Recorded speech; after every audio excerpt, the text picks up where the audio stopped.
He threw the pen across the mahogany table and laughed in her face. "You are nothing without me, Elena.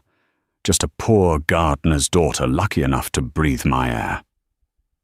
Marcus Sterling thought he had just secured the deal of a lifetime, divorcing his boring wife to marry his glamorous mistress and save his crumbling business empire.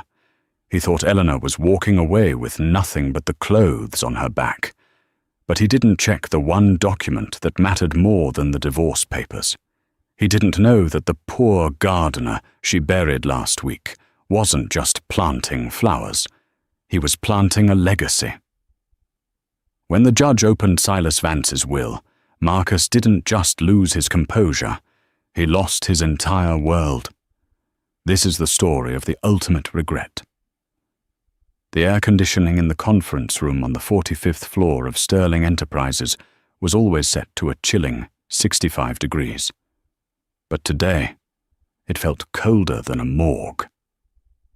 Elena Vance sat on the edge of the plush leather chair, her hands folded neatly in her lap. She wore a simple grey cardigan, one that had seen better days, and a pair of faded jeans. Across from her sat Marcus Sterling, the man she had loved for 3 years, and the man who was currently looking at her as if she were a stain on his pristine Italian marble floor. "Well," Marcus barked, checking his platinum Rolex for the 3rd time in a minute. "Are you going to sign it, or are you going to sit there counting the dust motes? I have a merger meeting at 2 o'clock, Elena. Real business. Something you wouldn't understand." Standing next to Marcus was Arthur Pendleton, his high-priced corporate attorney. Pendleton slid the thick stack of documents across the table toward Elena. The paper made a harsh scraping sound against the wood. "Mrs. Sterling," Pendleton said, his voice dripping with faux sympathy. "As discussed, this is a clean break. You receive no alimony, no claim to the Sterling properties in the Hamptons or Aspen, and no stock options. In exchange, Mr. Sterling agrees to absorb the debt accrued on your shared credit cards, which, I might add, is minimal since you rarely spent money." Marcus scoffed, leaning back and putting his feet up on the table. "She didn't spend money because she didn't know how to be a Sterling. I gave her a black card, and she bought groceries at the discount market. It was embarrassing, Arthur. Truly embarrassing." Elena didn't look up. Her eyes were fixed on the bold letters at the top of the page. Decree of dissolution of marriage. "I just want my maiden name back," Elena said softly. Her voice was steady, though her heart was pounding against her ribs like a trapped bird. "Take it!" Marcus laughed, a cruel, barking sound. "Vance! God, it even sounds poor. It smells like fertilizer. How is your father, by the way? Still pruning hedges for the neighbors in Queens?" Elena's hand tightened around the cheap ballpoint pen she had brought from her purse. Marcus didn't know. She hadn't told him. When she had tried to call him last week, sobbing, to tell him that Silas Vance had passed away in his sleep, Marcus had declined the call. He had texted her back. In a meeting. "Stop bothering me." "He's gone, Marcus," Elena whispered, signing her name on the dotted line. "Elena Vance?" Marcus stopped laughing for a split second, an awkward silence filling the room. Then he shrugged, adjusting his silk tie. "Well, saved me a sympathy card. He was a strange old man anyway, always looking at me with those judging eyes, like he knew something I didn't. Turns out, he knew nothing except how to dig dirt." Elena finished the last signature. She pushed the papers back. She stood up, smoothing down her cardigan. She looked small in the vast, glass-walled office that overlooked the Manhattan skyline, a skyline Marcus claimed he owned. "It's done," she said. Marcus snatched the papers, flipping to the back page to ensure her signature was there. A grin spread across his face, predatory and relieved. "Finally," he breathed out. "Arthur, file these immediately. I want the record to show I am a single man by happy hour. He looked up at Eleanor, his eyes narrowing. You know, I should feel bad. I'm kicking you out onto the street with nothing. But honestly, Eleanor, you were dead weight. You were a passenger in a Ferrari. It's time you learned to take the bus. Elena walked to the door. She paused, her hand on the cold steel handle. She turned back, her brown eyes locking onto his. For the first time in 3 years, she didn't look submissive. She looked pitying. Be careful, Marcus, she said quietly. The view from the top is beautiful, but the fall is fatal. Get out, he sneered. She left. The heavy door clicked shut, sealing her out of his life forever. Or so he thought. 2 hours later, the atmosphere was drastically different. Marcus was seated at the best table in Le Crown, the most exclusive French restaurant in downtown Manhattan. Across from him sat Jessica Thorne. Jessica was everything Eleanor wasn't. She was loud, vibrant, draped in designer silk, and wore diamonds that caught the light of the chandeliers. She was also Marcus's executive assistant, a cliché that Marcus didn't mind one bit. To freedom, Jessica squealed, clinking her champagne flute against his. I can't believe you actually did it. I thought she'd cry. Did she cry? Please tell me she begged. Marcus took a long sip of the vintage Dom Perignon. She didn't say a word. She just signed and left. It was pathetic, really. No fight. No backbone. That's why I had to get rid of her, Jess. Sterling Enterprises is facing a liquidity crisis. We need the merger with the monumental Omni Group, and the CEO of Omni doesn't respect men with simple wives. He wants power couples. You and me, babe, we're the power couple. Jessica preened, running a manicured hand down his arm. And the money? The prenup held? Ironclad, Marcus smirked. She gets nothing. I keep the penthouse, the portfolio, and the company. And more importantly, now that I'm divorced, I can liquidate the old assets without her consent. He lowered his voice, leaning in. The real issue has been the land for the new Sterling mega mall. That project is going to save the company from bankruptcy. We've been trying to buy the plot of land in upstate New York for 5 years. The lease is expiring next week. The owner was some anonymous trust, the Vance Trust, or something generic like that. My lawyers tell me the owner died last week. With the owner dead, the land goes to probate, and I can snatch it up for pennies on the dollar. Jessica giggled. Vance? Wasn't that Elena's last name? Marcus waved his hand dismissively. Common name, like Smith or Jones. Elena's father was a nobody, a gardener who lived in a shack. This Vance Trust owns thousands of acres of prime real estate. It's just a coincidence. His phone buzzed on the table. It was Arthur Pendleton. Ignore it, Jessica purred. I can't, it's the lawyer. Maybe the filing is done. Marcus picked up. Arthur, tell me I'm a free man. Arthur's voice on the other end was shaky, unusually shaky. Mr. Sterling, we have a problem. Marcus frowned. What problem? Did she refuse to move out? I'll call security. No, sir. It's not about moving out. I just received a court summons.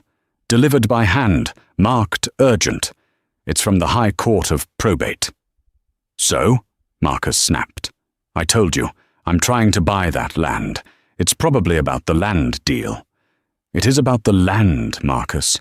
But the summons requires your presence, and it requires the presence of your ex-wife, Elena Vance, specifically her.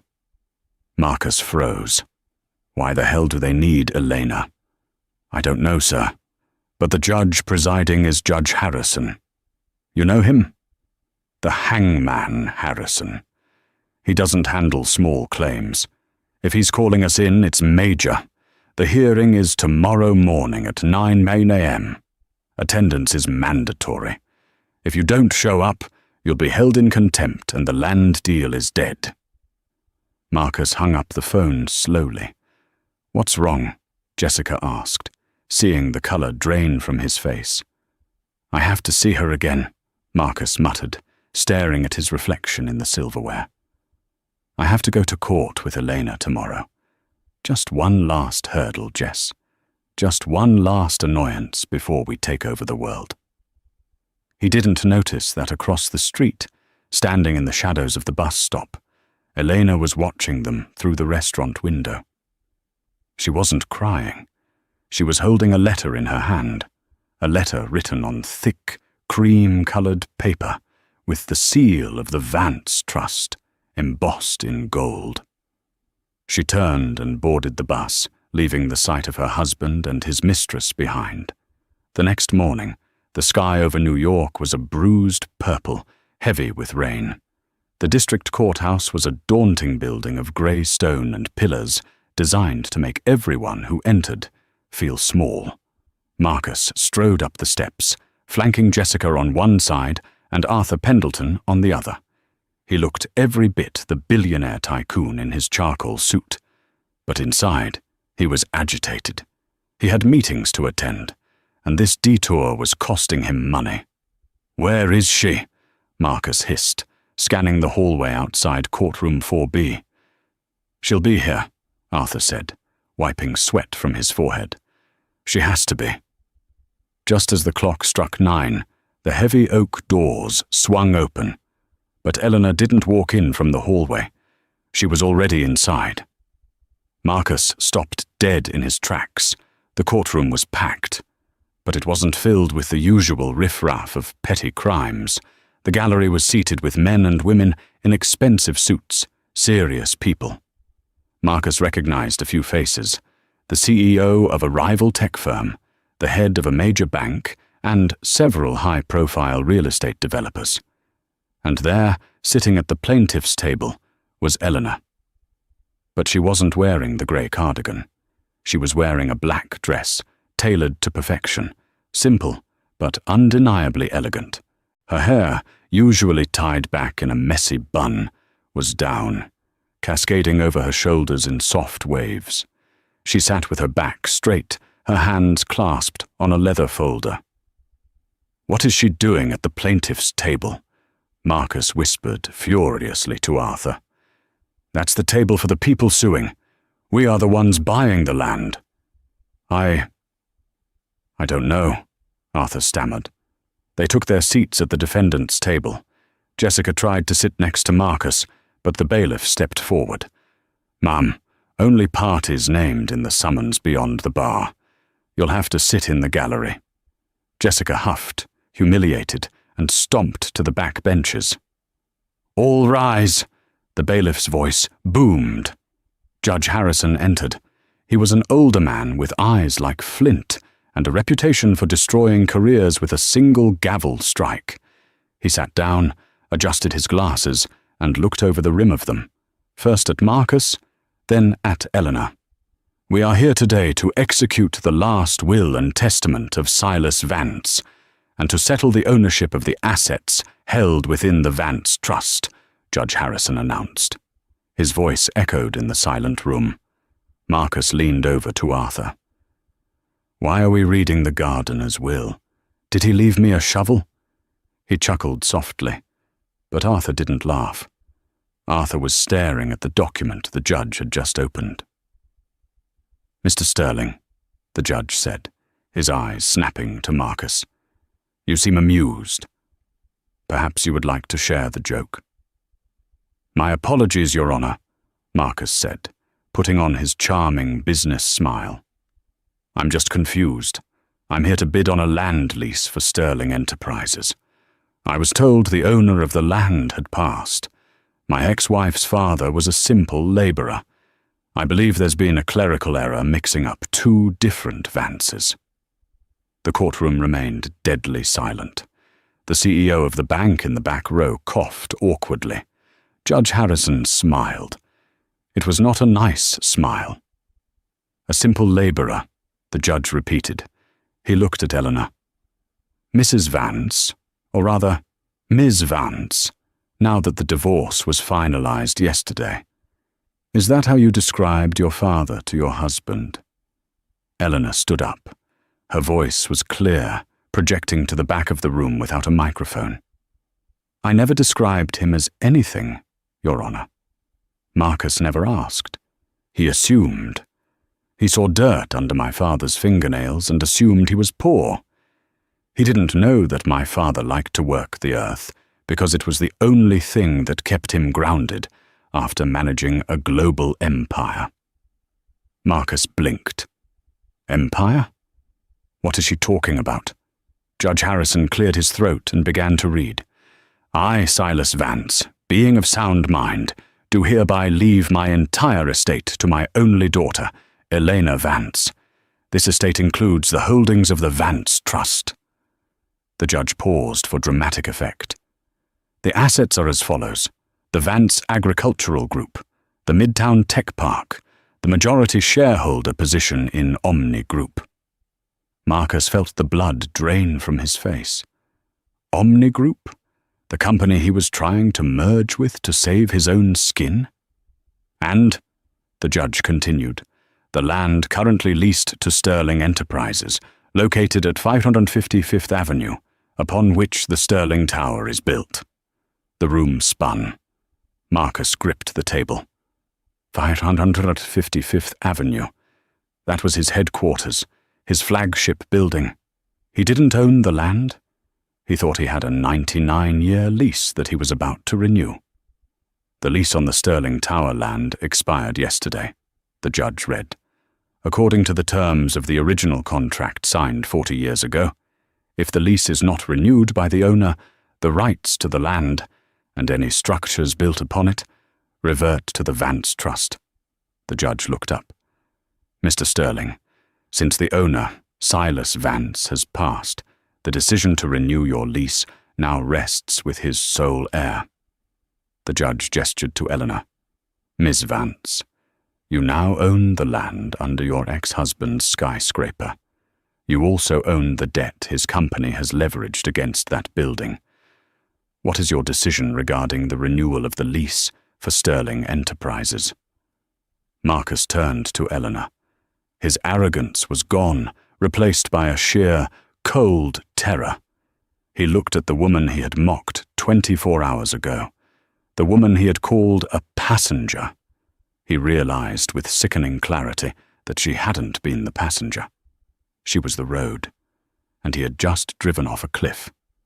The silence in courtroom 4B stretched so thin it felt like it might snap and take someone's head off. The ticking of the wall clock was the only sound, echoing like a countdown. Marcus Sterling, a man who had negotiated billion-dollar mergers without breaking a sweat, felt a bead of cold sweat trickle down his spine. He looked at the judge, then at the gallery of silent, watching elites, and finally at Eleanor. Eleanor was looking at her fingernails. She seemed bored. "Mr. Sterling?" Judge Harrison prompted, his voice dry. The question was simple. "Ms. Vance holds the deed to the land your headquarters sits on.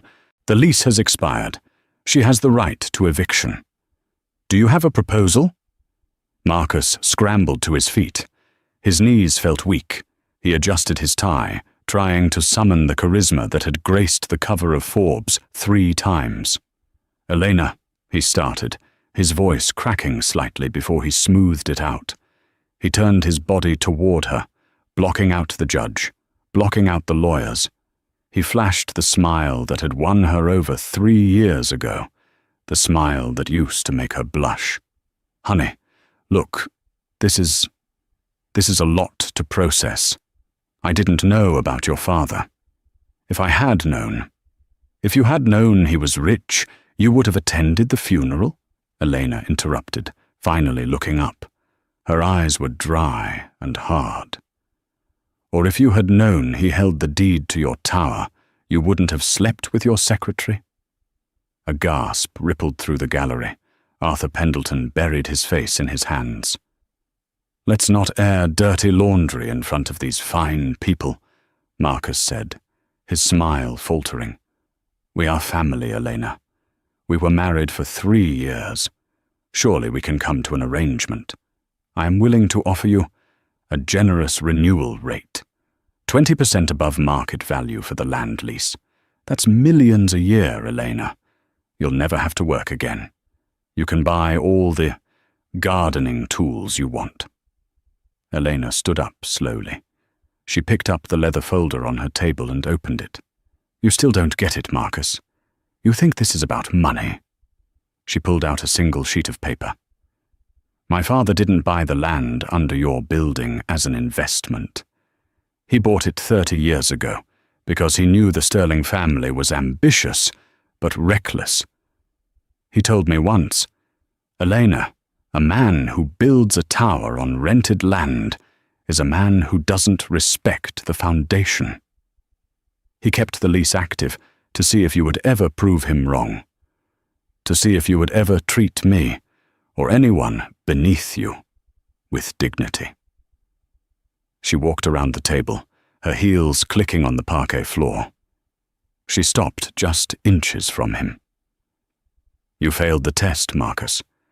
Every single day for 3 years you failed. She turned to the judge. Your Honor, regarding the lease for the Sterling Tower at 550 Fifth Avenue. Marcus held his breath. Please, he prayed. Please just ask for more money. I decline to renew, Elena said calmly. I am issuing an immediate eviction notice. Sterling Enterprises has 30 days to vacate the premises. Furthermore, as the holder of the debt notes against the structure, I am calling in the loans. Immediate repayment of the $400 million construction bond is required, or ownership of the physical building forfeits to the Vance Trust. You can't do that, Marcus screamed, his facade shattering. 30 days, it's a 40-story skyscraper. We have servers, archives, thousands of employees. And $400 million, we don't have that liquidity. You know we don't. You'll bankrupt me. You bankrupted yourself when you signed those divorce papers yesterday, Elena replied coldly. You wanted a clean break, Marcus? This is it. I'm scrubbing you off my land. I will sue you, Marcus roared, lunging forward, only to be restrained by his own lawyer. I will tie this up in court for decades. You think a gardener's daughter can fight me? I am Marcus Sterling. And I, Elena said, turning her back on him to address the judge, am the majority shareholder of Omni Group. And as of this morning, I have instructed the Omni Board to cease all merger talks with Sterling Enterprises due to unstable leadership. The color drained from Marcus's face completely. The merger was his lifeline. Without the land, without the building, and without the merger, he was nothing. Court is adjourned. Judge Harrison banged the gavel, a sound like a coffin lid slamming shut. The hallway outside the courtroom was chaos. Reporters who had caught wind of the proceedings were swarming. Marcus pushed through the doors, his face a mask of fury, Arthur trailing behind him like a beaten dog. "Fix this, Arthur!" Marcus yelled, ignoring the flashing cameras. "Find a loophole! Claim mental incompetence! Anything!" "There are no loopholes for this, Marcus," Arthur snapped back, losing his patience. "She owns the dirt, you own the air, and she just turned off the gravity." Marcus stopped when he saw Jessica. She was standing near the exit, typing furiously on her phone. She looked up, her expression unreadable. "Jessica," Marcus breathed, rushing over to her. "Thank God. Listen, we need to go to the Cayman accounts. I have reserves there. If we liquidate the offshore holdings, we can maybe pay the bond, keep the building." Jessica took a step back. She dropped her phone into her designer bag and clicked it shut. "We?" she asked, arching a perfectly sculpted eyebrow. "Yes, we. You and me. We're a team, remember? Power couple." Jessica let out a short, sharp laugh. "Marcus, look at you. You're sweating. Your tie is crooked. And you're technically homeless." "It's a temporary setback," Marcus pleaded, reaching for her hand. "I'm still a Sterling." "You're a liability," Jessica said, her voice loud enough for the nearby reporters to hear. And honestly, I never really liked you. I liked the penthouse, I liked the jet. Without those, you're just an insecure man who cheats on his wife because he feels small. Marcus recoiled as if slapped. I left her for you. No, Jessica corrected him, pulling a pair of sunglasses from her purse. You left her for yourself, because she was boring and stable. You wanted a trophy. Well, congratulations, Marcus. You broke the trophy, and now you can't afford the glue. She turned to the revolving doors. Where are you going? Marcus cried out, panic rising in his chest. To dinner, Jessica said over her shoulder. I matched with the CEO of Omni Group on Raya last week. Apparently, he has a very interesting new boss he wants to impress. Maybe I can get a job as Eleanor Vance's assistant. I hear she pays well. She walked out into the rain, leaving Marcus standing alone in the center of the courthouse lobby. The cameras flashed, capturing the precise moment his heart broke. Not for love, but for the realization that he had been played by the very game he thought he invented. A black limousine pulled up to the curb outside. Through the glass doors, Marcus watched as Eleanor walked out. The driver held an umbrella for her. Before she got in, she looked back at the courthouse. Her eyes met Marcus's through the glass. She didn't smile. She didn't wave. She just looked at him with a profound indifference, then disappeared into the car. The 30 days following Judge Harrison's ruling were not a slow decline. They were a free fall without a parachute. For Marcus Sterling, it was a month of public floggings, financial hemorrhaging, and the brutal realization that loyalty in his world was a currency that had just been devalued to zero. It began with the board of directors. 48 hours after the court hearing, Marcus sat at the head of the long obsidian table in the executive boardroom. This room had been his throne room. It was here he had destroyed competitors and fired executives for wearing the wrong color ties. Now the room was silent, save for the hum of the projector. But the chairs around him were empty. The board refused to meet him in person. They were dialed in via video conference, their faces looming on the massive screen on the wall like a panel of executioners.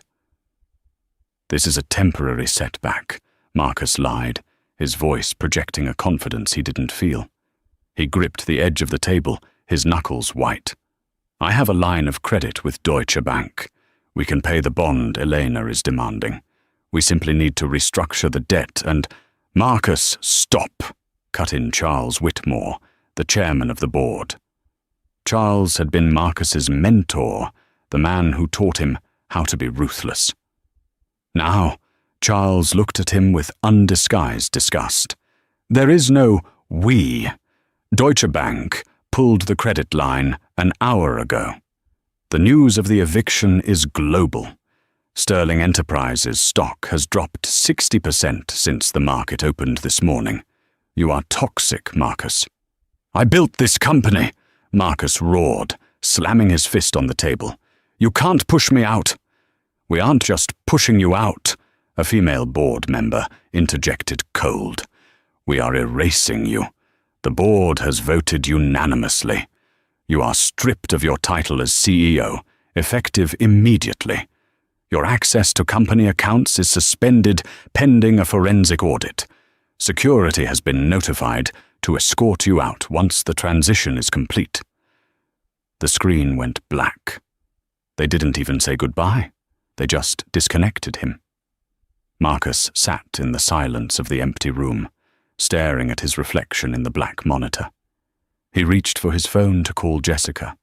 She had walked out at the courthouse, but surely she would answer now. He needed her.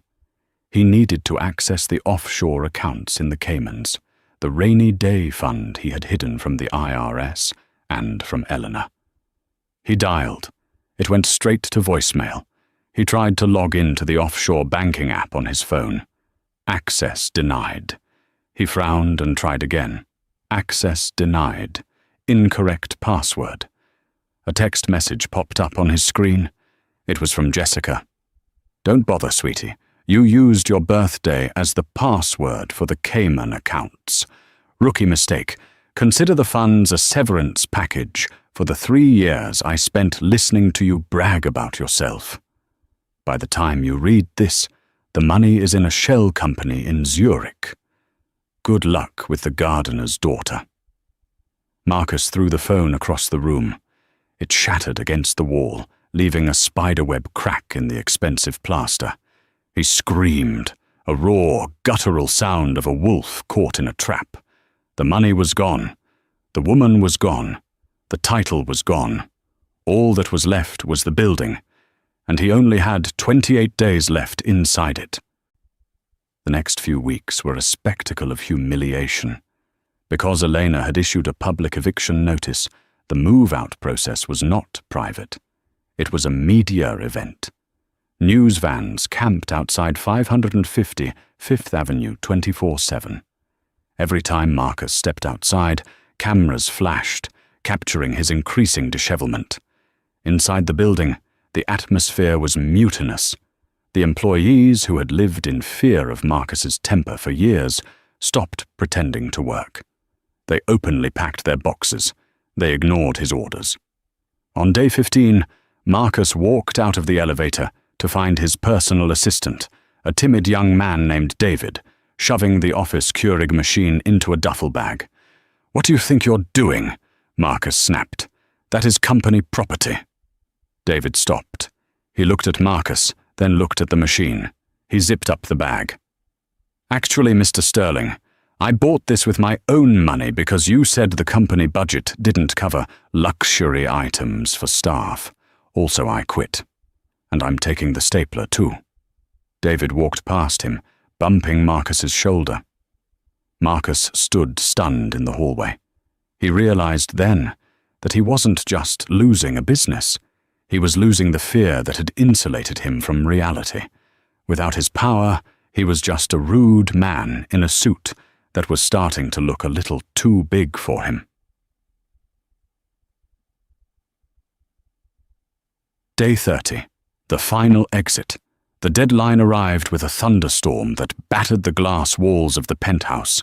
The electricity had been cut at 8 a.m. sharp. The elevators were locked down. The internet servers were unplugged. The Sterling Empire was now just a dark, hollow shell of steel and concrete. Marcus sat in his office one last time. The movers, hired by the Vance Trust, had cleared everything out. The Eames chair was gone. The mahogany desk was gone. The award display case, filled with CEO of the Year trophies, had been emptied into a dumpster downstairs. He was sitting on a plastic folding chair he had found in a janitor's closet. The silence was heavy, pressing against his eardrums. He looked out at the grey, rain-soaked skyline. He remembered the day he signed the divorce papers right here. He remembered laughing at Elena. He remembered telling her she was nothing. The heavy double doors creaked open. Marcus didn't turn around. "Here to gloat?" he asked, his voice raspy from days of drinking cheap scotch. "I don't have time to gloat, Marcus. I have a building to renovate." The voice was calm, authoritative, and painfully familiar. Marcus turned. Elena stood in the doorway, but she didn't look like the woman he had divorced. She wore a white, hard hat, a high-visibility vest over a tailored pantsuit, and she was holding a roll of blueprints. She was flanked by 2 large security guards wearing uniforms with a green leaf emblem, Vance Trust Security. She walked into the room, her heels clicking on the bare concrete floor where his plush carpet used to be. She looked around the empty space, critically assessing the walls. "We're going to knock this wall down," she said to herself, making a note on the blueprints. "We need more natural light for the hydroponic lab." "Hydroponic lab?" Marcus stood up, his legs stiff. "This is an executive suite, Elena. Presidents have sat in this room. Kings have visited here." "And now," Elena said, finally looking him in the eye, "scientists will sit here. People who actually create things instead of just moving money around. She signaled to the guards, who stepped forward. "It's time to go, Marcus. You are trespassing." "I have nowhere to go," Marcus whispered. The admission hung in the air, pathetic and small. "My accounts are frozen. Jessica took the offshore money. The condo in Aspen was seized this morning. I have nothing." Elena looked at him. Her expression didn't soften, but it didn't hold hate either. It held a profound, crushing indifference. "You have your freedom," she said. "That's what you wanted, isn't it? You told me you wanted to be a free man by happy hour. Well, you're free. You have no wife to bore you, no business to weigh you down, no employees to annoy you. You finally have exactly what you invested in, yourself. And it turns out that's a very lonely portfolio." Marcus walked toward her, desperation seizing him. "Elena, please, we were married. Doesn't that mean anything? Just give me a consulting role. Anything. I know this building. I know the systems. I can help you run this." Elena laughed. It wasn't a cruel laugh. It was a genuine chuckle of disbelief. "Help me. Marcus, you didn't run this building. You haunted it. You choked the life out of everyone who worked here. Why would I let the infection back into the body?" She stepped aside, clearing the path to the door. "The lease is up, the debt is called, and the marriage is over. Goodbye, Marcus." The guards grabbed his arms. They weren't gentle. They marched him out of the office, down the hallway, where the shadows of his former logo had been ripped from the wall, and into the freight elevator. The ride down took 45 seconds. 45 seconds to descend from the gods to the gutter. When the doors opened to the lobby, Marcus gasped. In just 30 days, the transformation had already begun. The cold, imposing marble floors were covered in drop cloths. The reception desk, once a fortress of black granite, was being dismantled by workers. In the center of the lobby, where he had placed a golden statue of a bull, there was now a massive, living tree, a weeping fig, being lowered into a planter pit that had been cut into the foundation. The air didn't smell like ozone and stress anymore. It smelled of soil, wet bark, and rain. Elena stepped out of the elevator behind him. She walked over to the construction foreman. "Make sure the irrigation system is installed before the atrium glass is replaced," she ordered. Marcus stood by the revolving doors, shivering. He looked at the new sign leaning against the wall, waiting to be hoisted up. It was carved from reclaimed wood, simple and elegant. The Silas Vance Center for Sustainability. He turned to Elena one last time. "He was just a gardener," he shouted, his voice cracking. "He dug in the dirt. How can you name a skyscraper after a man who dug in the dirt?" Elena stopped. She turned slowly, silencing the entire lobby of workers. "Because, Marcus," she said, her voice ringing off the high ceilings. "He knew that if you want to touch the sky, you have to respect the ground. You tried to build a castle on clouds, and that's why you fell through." She nodded to the guards. "Put him out." They shoved him through the revolving doors. Marcus stumbled onto the wet pavement of Fifth Avenue. The rain was torrential now, soaking his expensive suit instantly, ruining the Italian wool. He slipped, falling to his knees in a puddle of dirty city water. A flash of lightning illuminated the street. Pedestrians hurried past him, umbrellas down low, ignoring the man on his knees. A taxi splashed water onto him as it sped by. He reached into his pocket for his wallet. He had $40 in cash and a credit card that had been declined for a coffee that morning. He looked up at the building. His building. Through the glass, he could see Elena. She was laughing with the foreman, pointing at the tree. She looked vibrant. She looked alive. Marcus Sterling, the man who had wanted to own the world, curled into a ball on the sidewalk as the cold rain washed away the last of his dignity. He was finally clean, but he had never felt more filthy. The humidity in Fort Lauderdale, Florida, was nothing like the crisp, conditioned air of a Manhattan penthouse. It was heavy, sticking to the skin like a layer of cheap grease. Marcus Sterling sat on the edge of a motel bed that smelled faintly of mildew and stale cigarette smoke. The neon sign outside flickered, the Palms Motor Inn, casting a rhythmic, sickly pink light across his face. He was 42, but he looked 60. His once thick, dark hair was thinning rapidly, revealing a scalp burned red by the relentless Florida sun. His suit, a polyester blend he had bought at a thrift store, hung loosely on his gaunt frame. On the wobbly laminate table in front of him sat a burner phone, a half-empty bottle of lukewarm vodka, and a stack of brochures printed on cheap paper. The brochures read, "Sterling Paradise, secure your retirement in the Everglades." It was a scam. Of course it was a scam. It was swamp land. Unbuildable, mosquito-infested swampland that he was selling to retirees as future eco-resorts. It was the only play he had left. After the eviction from Fifth Avenue, Marcus had spiraled. The fraud investigation in New York had stripped him of his remaining liquid assets.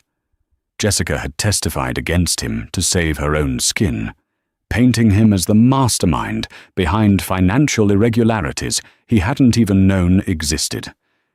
He had avoided prison then by the skin of his teeth and a very expensive plea deal that left him with exactly $0 and a banning order from the New York Stock Exchange. He took a swig of the vodka, grimacing as it burned his throat. His phone buzzed. It was a potential client, an elderly widow named Mrs. Gable. She was his mark for the week. If he could get her $50,000 deposit, he could pay off the loan shark who had been banging on his motel door for 3 nights straight. But he didn't answer. Instead, his eyes drifted to the small television bolted to the corner of the room. The evening news was playing.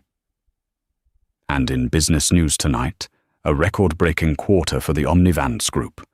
The conglomerate, led by CEO Elena Vance, has just unveiled its new global headquarters in London. But closer to home, the former Sterling Tower, now the Silas Vance Centre for Sustainability, is celebrating its 5th anniversary with a gala tonight. Our correspondent is live on Fifth Avenue. Marcus froze. He scrambled for the remote, turning the volume up until the speakers rattled. There it was. His building. But it didn't look like his building anymore. The cold steel and glass facade he had been so proud of was now intertwined with vertical gardens, cascading greenery that turned the skyscraper into a living, breathing pillar of nature in the middle of the concrete jungle. It was beautiful. It was mocked by critics when she first proposed it, calling it the Jungle Tower. But now, it was the most coveted real estate in the city. And there she was. Elena. She was stepping out of a sleek electric limousine. She wore a gown of deep emerald green that shimmered under the camera flashes. She looked radiant, powerful, but not the jagged, fearful power Marcus had wielded. She possessed a calm, magnetic strength. A reporter thrust a microphone in her face. "Miss Vance! Miss Vance! The company's stock is up 200% this year. Your initiative to provide microloans to farmers is changing the global market. What is your secret?" Elena stopped. She smiled, and even through the grainy motel TV screen, Marcus felt the warmth of it. "I learned from the best," Elena said, her voice clear. "My father taught me that you don't force things to grow. You nourish the soil, you remove the weeds, and you have patience. A business is like a garden. If you poison the ground to get a quick harvest, you starve in the winter. We focus on the ground. Remove the weeds," Marcus whispered, repeating her words. The bitterness rose in his throat like bile. "I was the weed. He hurled the vodka bottle at the TV. It shattered the screen, sparks flying as the image of Eleanor Vance distorted and died. He sat in the darkness, breathing heavily. The silence of the room was deafening. He looked at the brochures for the swamp land. Sterling Paradise. It was pathetic. He was pathetic. He grabbed the burner phone. His fingers trembled as he punched in a number he hadn't called in 5 years. He knew she wouldn't answer. She probably had a new number. But he had to try. He had to hear her voice. He had to scream at her, beg her, blame her. He didn't know which. The line rang, and rang, and rang. Then, a click. Vance Executive Office. How may I direct your call? A crisp, professional voice. I need to speak to Elena, Marcus rasped. May I ask who is calling? Tell her it's Marcus. Tell her I'm ready to negotiate. It was a delusion, and he knew it. There was nothing to negotiate. There was a long pause on the other end. Then, the assistant's voice returned, colder this time. Mr. Sterling, we have a flagged protocol for this number. Ms. Vance has no interest in speaking with you. Furthermore, legal counsel advises you that violating the restraining order regarding harassment will result in immediate action. Do not call this line again. Click. She hadn't even changed her number protocols. She had just programmed him out of her existence. He wasn't an enemy to be fought. He was a spam call to be blocked. A heavy pounding on the motel door made him jump. Sterling, open up! It wasn't the lone shark. The voice was authoritative. Police! Marcus scrambled back against the headboard. I didn't do anything! The door splintered inward with a crash. 3 officers in tactical vests stormed the small room, guns drawn. Behind them walked a man in a cheap suit, Detective Miller from the Fraud Division. Marcus Sterling, Miller said, stepping over the broken glass and spilled vodka. You are under arrest for wire fraud, elder abuse, and selling unlicensed real estate. Mrs. Gable's son called us. Seems you tried to sell a grandmother a plot of land that is currently underwater and federally protected. One of the officers grabbed Marcus, hauling him off the bed. He didn't fight. He didn't have the energy. As they slapped the cuffs on his wrists, the cold metal bit into his skin. You're making a mistake, Marcus whined, the same old refrain. I'm a businessman. I built the Sterling Tower. Detective Miller laughed, a dry, humorless sound. Buddy, you didn't build anything. You leased it. And now your lease on freedom is up. They dragged him out into the humid Florida night. The neighbors, prostitutes, drug dealers, and drifters watched from their doorways with indifferent eyes. As Marcus was shoved into the back of the squad car, he caught a glimpse of his reflection in the window. He saw a man who had spent his life trying to be a king, only to realize he was just the jester in a tragedy he wrote himself. Meanwhile, 200 miles north, the gala was winding down, but the energy in the grand hall of the Silas Vance Center was electric. The air smelled of fresh orchids and expensive champagne. Elena escaped the crowd, slipping through a side door that led to the private rooftop garden. This was her sanctuary. Unlike the sterile helipad Marcus had installed here, Elena had converted the roof into a functioning greenhouse and observatory. She walked over to the railing, looking out over the glittering expanse of Manhattan. From here, the city looked like a sea of diamonds. Hiding? A voice asked softly. Elena turned. Julian was standing in the doorway, holding 2 flutes of sparkling cider. He had loosened his tie, his kind eyes crinkling at the corners. Julian was the head architect for the Foundation's housing projects, but to Eleanor, he was the man who listened when she spoke and held her when she cried. He was the anti-Marcus. Just breathing, Eleanor said, taking the glass he offered. It gets loud down there. Everyone wants a piece of the success. They want to be near the light, Julian said, stepping up beside her. You shine bright, Elle. Elena looked down at the glass in her hand. I saw the news earlier, about the fraud arrest in Florida. They didn't name him on the broadcast I saw, but I knew. Julian was silent for a moment. He knew the history. He knew the scars. Does it hurt? No, Elena said, surprised by the truth of her own answer. It doesn't hurt. It just feels inevitable. Marcus spent his whole life trying to build castles in the sky. He never looked down to see where he was standing. I feel pity for him, Julian. He had everything, and he threw it away because he thought everything wasn't enough. She turned back to the skyline. My father used to say that greed is like salt water. The more you drink, the thirstier you get.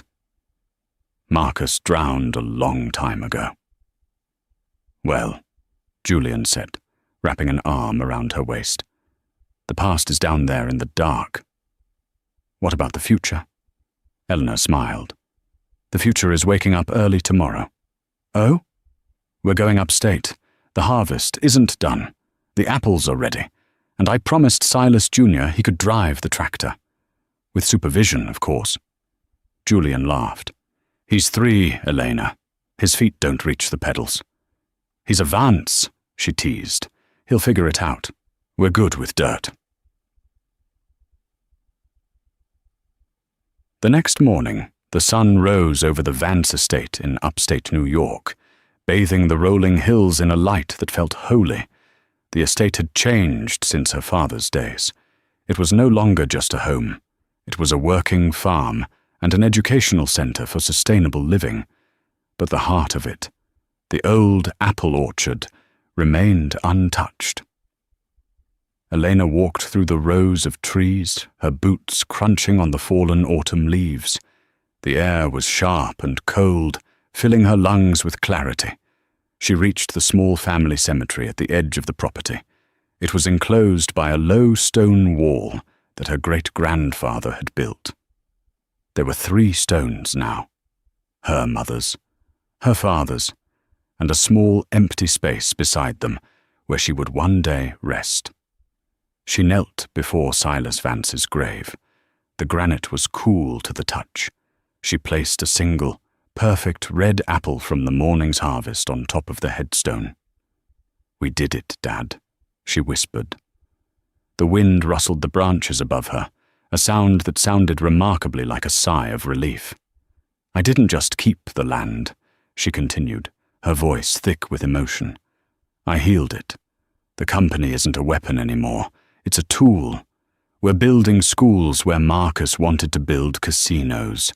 We're planting forests where he wanted to strip mine. She paused, wiping a stray tear from her cheek. You warned me about him. You told me that a man who mocks the waiter will eventually starve. I didn't listen then because I was in love with the idea of him. But I learned that love isn't grand gestures and diamond rings. Love is showing up. Love is weeding the garden when it's raining. Love is steady. She heard a shout of joy from the hill behind her. Mama! Mama, look! Elena turned. Her son, Silas, was running down the hill, his cheeks flushed red from the cold, clutching a giant pumpkin with both hands. Julian was jogging behind him, laughing, trying to keep the boy from tripping. I found the biggest one, little Silas yelled. Grandpa's pumpkin! Elena watched them, her real legacy. It wasn't the skyscrapers. It wasn't the billions in the bank.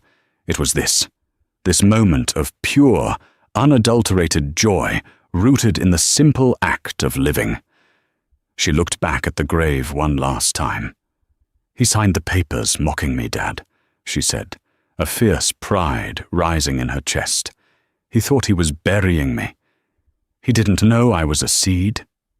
Elena stood up, brushing the dirt from her jeans. the same way she had done in that boardroom 5 years ago. But this time, she wasn't walking away from something. She was walking toward everything.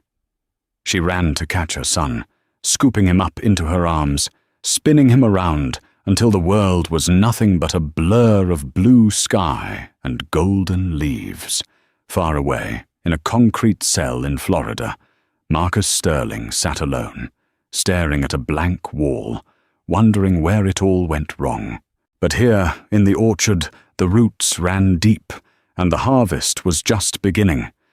And that is how the gardener's daughter proved that the tallest towers fall the hardest, while the deepest roots survive the storm.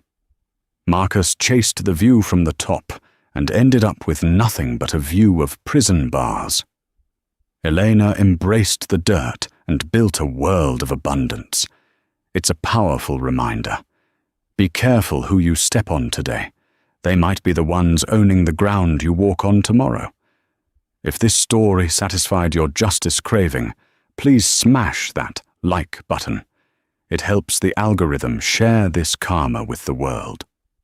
Don't forget to subscribe and turn on notifications so you never miss a new story. And tell me in the comments, do you think Marcus deserved a second chance, or was his fate exactly what he earned? I'll be reading your replies. Thanks for watching, and see you in the next video.